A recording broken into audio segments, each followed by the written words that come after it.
Hey everyone, it's Kandace and Sher with Processing Trauma Out Loud. We are so happy to be back with you this week to tackle a new topic. Sher, we had a conversation this morning about the idea of what does it mean? There's a few different ways we can look at this, that we feel fragile, or on the flip side, what does it mean to feel resilient? So, what causes us to have that fragileness, like, just very easily triggered and triggered a lot and feel like you have no control over anything. So we will say that would be pretty fragile. Yeah. Or you have high levels of resilience. Not that you still can't feel things, but you really have this ability to kind of know what's yours, know what's not, and know what to do with it and stay very grounded. How was that set up, Cher? Yeah. Yeah.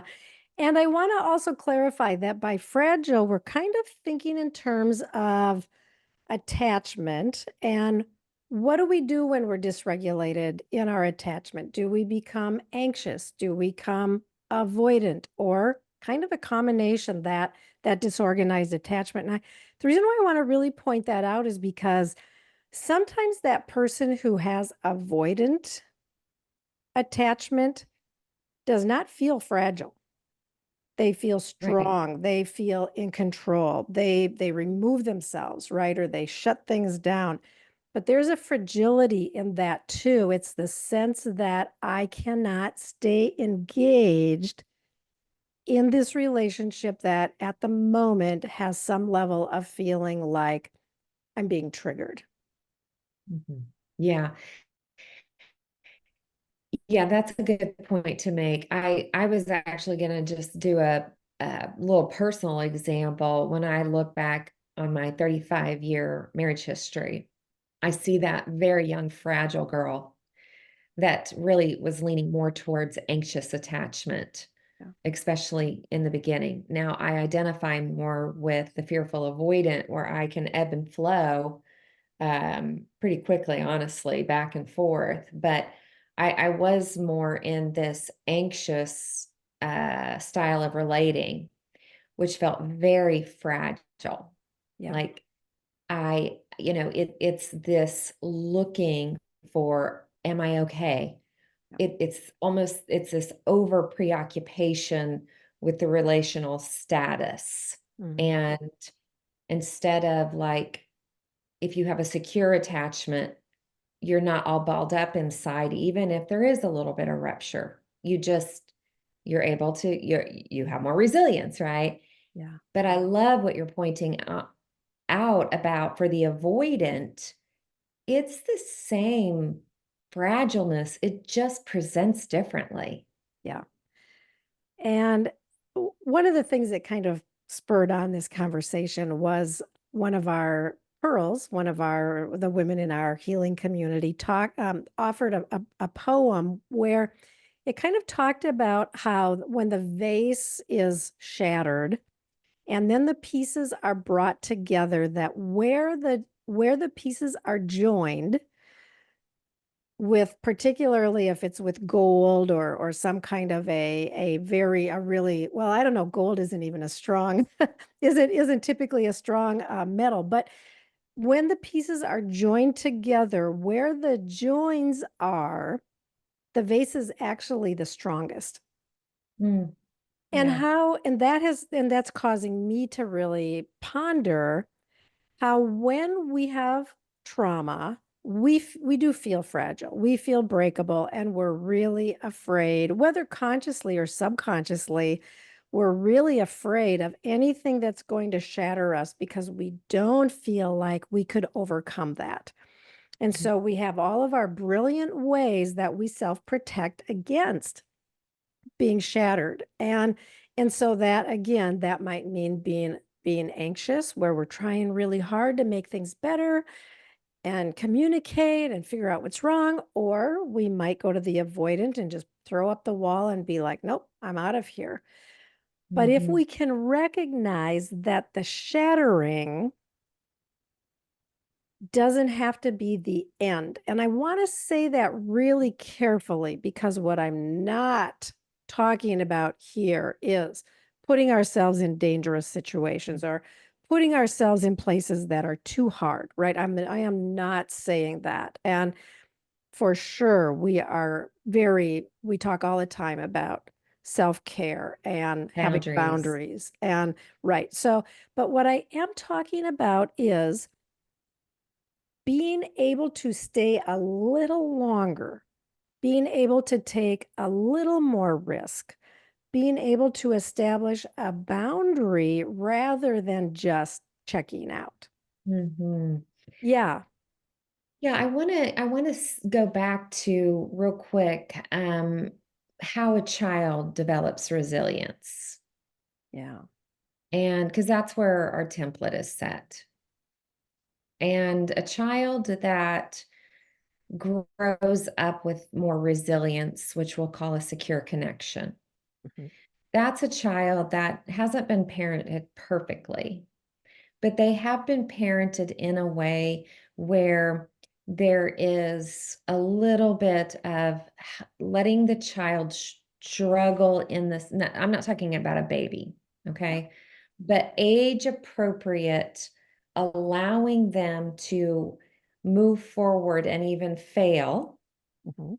helping them back up, literally, if they're learning how to walk. This is just a little analogy here, Mhm. not letting that be too much, whatever that age appropriate or developmental stage is for them. Yep. And then always helping them in that moment. Like you're not going to be alone in taking this risk. You're going to be supported. If a child consistently has that growing up, whether it's like even in sports or their relationships, in every sphere of life, Yep. that child is going to grow up to be a resilient adult. Yeah. So When a true. child does not have that, they're left alone in the struggle. Yeah. Maybe they're pushed so hard that they literally give up. Mm. Maybe they're not at all challenged and believe, well, nobody thinks I can really do anything. Everything's always being done for me. Mm. It is like this like getting educated, like developmentally. Yeah. There's so many resources out there about this. What is my child able to do physically, emotionally, mentally? And then just don't have to do it perfectly, but kind of follow that pathway. That's going to be a child that has resilience. Yeah.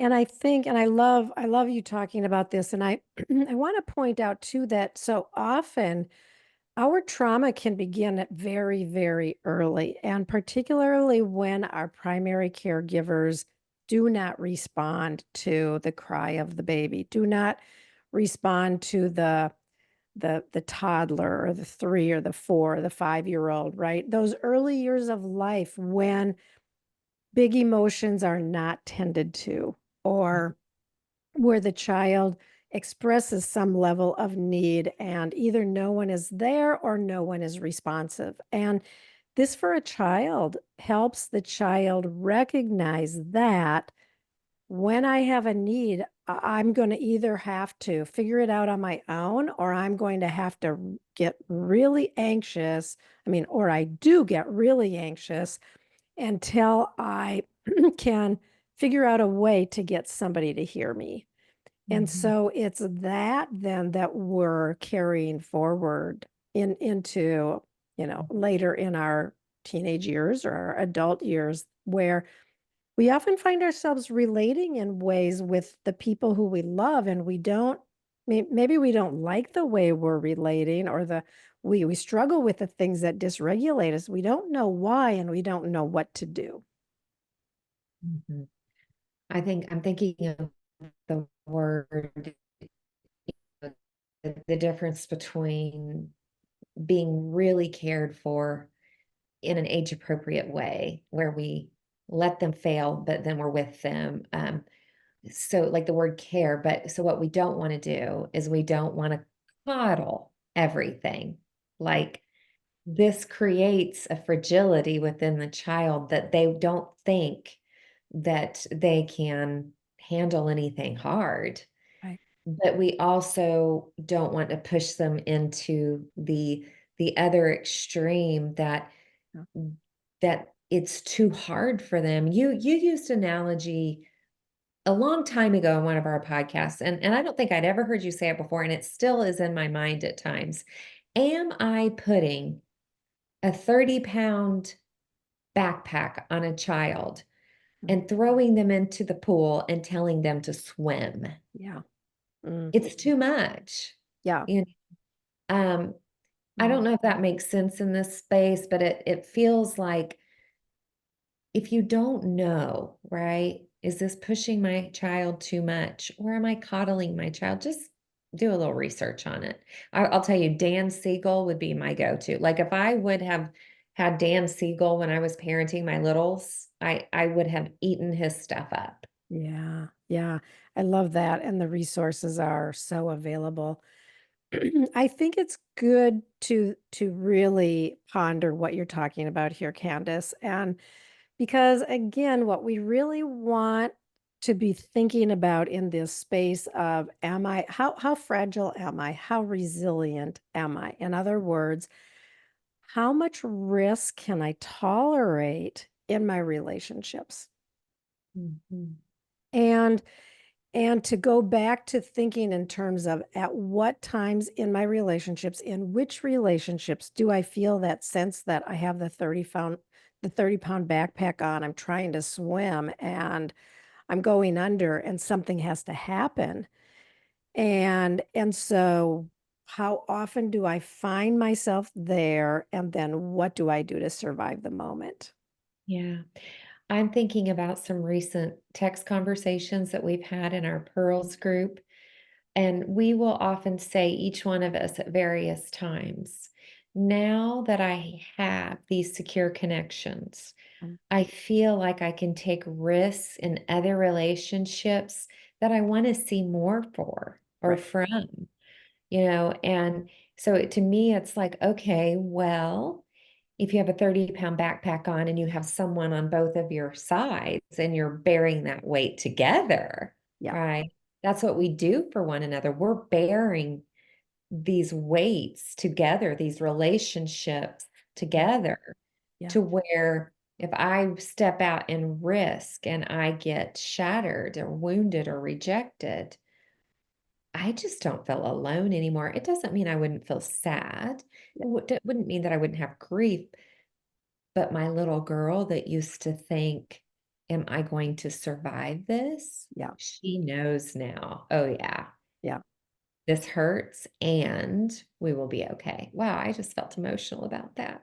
I'm really hearing you too, Candace, and I want to make a big point of this because we now know secure attachment. Like we have it with each other. We have it in several of our relationships. We have it with a whole group of us. There's security in the way we relate together. There's security in the way and having that space where we can bring up the things that we're struggling with and just put it out there and say, wow, this thing happened and this is how I responded. And it has been profoundly impacting for me because a lot of times what I think and see is not what you think and see.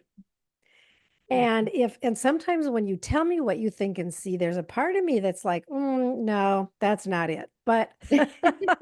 but then I will ponder and I'll be like, well, or could that be a part of what's going on here? And sometimes I put myself in a situation where you or the pearls will say, wow, I'm feeling protective over you. Like, tell me more about why you want to move toward that. Or the opposite, if I'm pulling back and you might say, oh, I wonder, what are you feeling something there that's connected to your story? And having that kind of help is, again, I will just say profoundly impacting. Mhm. One thing that we have witnessed, within our own close relationships, but I'm going to say with our clients and our groups is that if a woman has come into a group historically being isolated and being alone, Yeah. probably covered in a lot of shame, a lot of fear, Mm. she oftentimes we discover maybe her primary relationship with a partner or spouse Yeah. is very toxic Yeah. or a friendship or something. So we don't tell them, you need to get out of that. But what happens, or do we tell them you have to stay? But what happens as we see some healing and then the resilience of knowing you're not alone, you're going to be okay now, like healing trauma, it's disruptive. Yeah. It's disruptive to those relationships that don't have to be over, but um, they do have to be confronted if you want to experience goodness and you want that for the other person too. Yeah. Um, I'm gonna just say sometimes people from the outside looking in will judge, like, well, their relationship was great until they started doing this work. Well, you probably don't really understand or know everything about the relationship. No, and I will just say, like, case in point, like, and I won't name the name, but a very, very close relationship that I had with a friend for years, literally years, close person. I was with her a lot, and I didn't know that there were things going on. And then when I found out that she was moving toward divorce, I was surprised. And I said, "Man, I didn't know." And she said, "Oh, I know. I became perfect at hiding it." Mhm. And Oh, yeah. and we do, Happens all the right? time. When we feel fragile, we have all of our ways that we self-protect, and even keeping truth away from the people who are closest to us because we feel we cannot bear the exposure of going there. Mhm. Yeah, I think I'm owning, with just tenderness and praying for just the confident humility of saying, I do take risks to disrupt and to instigate for the good. And even as I say that, I have this awareness that, yeah, you can be an asshole when you do stuff like that. That's not what I'm talking Mm. about. I'm talking a little bit with a little bit of trembling of the risks that we take to say this isn't okay anymore, Yeah. Mm. and to say, will you look at this with me? Because I want something different for both of us. Yeah. And I've noticed that a lot of women that are drawn to work with me need that strength in me, Yeah. as I have needed women that can kind of help me breathe. Is this a real threat and danger? Yeah, Yeah. right. Because I will power up and, you know, the flash of lightning. Yeah. And I love that I can own there's goodness to that, but in my unhealed trauma, it has hurt people, and I can own that too. What Mm. about you when you think of like how do I want to ask this question? Like people that are drawn to you. And I think we've had this conversation in a different way, but like, have you noticed there's like people that are drawn to you that are kind of pulling on something that is really your gift? Mm. Yeah. I kind of already know what I kind of come to you for, but anyway, go Well, maybe ahead. you should tell me because I'm like, you're putting me on the spot here to name that. Yeah. I did, but can you, I just want to say, when I come to you really dysregulated, Mm. what have you done for me, Cher? Well, I love to attune. I really love to hear you, see you, soothe you like that. I love to do that. Mhm. And your ability to tap into uh like a real steadiness. Yeah. What is true? Like I like to come to that a lot. Not only what is true in you, Right. but when we're talking about these hurtful relationships, I think sometimes it's really hard for women, particularly, to say, here is what is true about this person. And a lot of times I'll ask, like, if you were to just list the things that you have seen and experienced, let's just take like the last 10 days. Yeah. Write down what is true, like in phrases. This. Okay. If those things are true in the last 10 days, like, and you have, and in 3 minutes, you came up with a list of 15 things that, were hurtful. Like, could you then say that maybe the relationship with this person is actually hurting you? Mhm. And Yeah, you do sometimes, that. You do that well, but I want to add it for me, being an 8 and then you're a 9 on the Enneagram, I lean into your more calm demeanor yeah. at times to where just your presence, I feel like I can calm down a little bit. Mhm. Yeah. Like, you don't even really have to say much. I'll just be here. Yeah. No, I think it's true. Like I Yeah. am. I agree with you. Like I can in those kind of moments. I mean, I've had people tell me a lot of times if I'm ever in the middle of a tragedy, I want you there. That's Like, what I'm saying. yeah, That's what I'm I can saying. be super calm and I can really like hold things together. And I like to be in that space when people are dysregulated and I can just say, okay, let's breathe. Let's just start with breathing step by step by step, and then come to the space where the clarity can come and you can begin to work through what's going on. Yeah. Well, all of this has built resilience, Yeah. right? And I think this is where we can kind of wrap it up and say, I don't know, what's a question that comes to mind, like for our listeners, Hmm. in light of, what we shared on this episode, and then even thinking about your attachment. What do you want to leave our listeners with? I would leave it with, and we've kind of said this a couple of times, but am I fragile?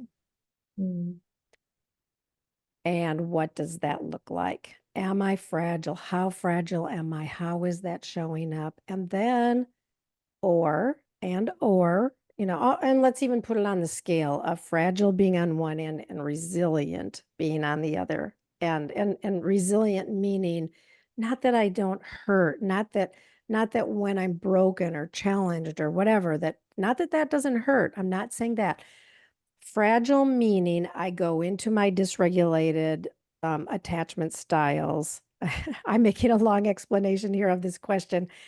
Resilient being I can trust that there's more security here and I can stand with a sense of sureness mhm, even when things are rocky or hard. So where do I fall on that scale of I'm mm, fragile versus I'm resilient? And then when I recognize where I am, like, how might I be able to move toward resilience and gaining that sense of more security in mm, more secure attachment? mm. Well, you know that I like a good scale. Yeah, yeah. Yeah, and I want to add really quick if it's okay. Okay, so you say fragile at one end and resilient at the other. So fragile is not tenderness. That's different Mhm. because you could be resilient and tender, Yep. and you can be fragile and hardened. Yeah. So we're not talking about tender. Like I want to be tender and strong, Yeah. right? Yeah. I want to know that I can still feel the breaking, Mm. Yeah. Yeah. the grieving. I mean, we have a horrible tragedy happening in our community right now. Yeah. I don't ever want to not be able to weep with those who weep. Yeah. Yes. Yeah. That's not fragile. That's like tender. Right. Yeah. We're talking here about fragile being going into self protection because Yeah. I can't bear the thought of the shattering. Mhm. Maybe I needed to say that more than I needed to explain it, but It's okay. It's a good review point, Candace. And what I guess I think we are putting words to something that we're just kind of processing too. We're processing out loud here today. And that's good. And I hope it's helpful for our listeners, even as we kind of play with some of the vocabulary here. But I think there's a lot here that's really worthy to consider. So, yeah, you too, friend. Oh, good to be with you. good to be with you too, Candace. Love you so much. Love you too. Bye.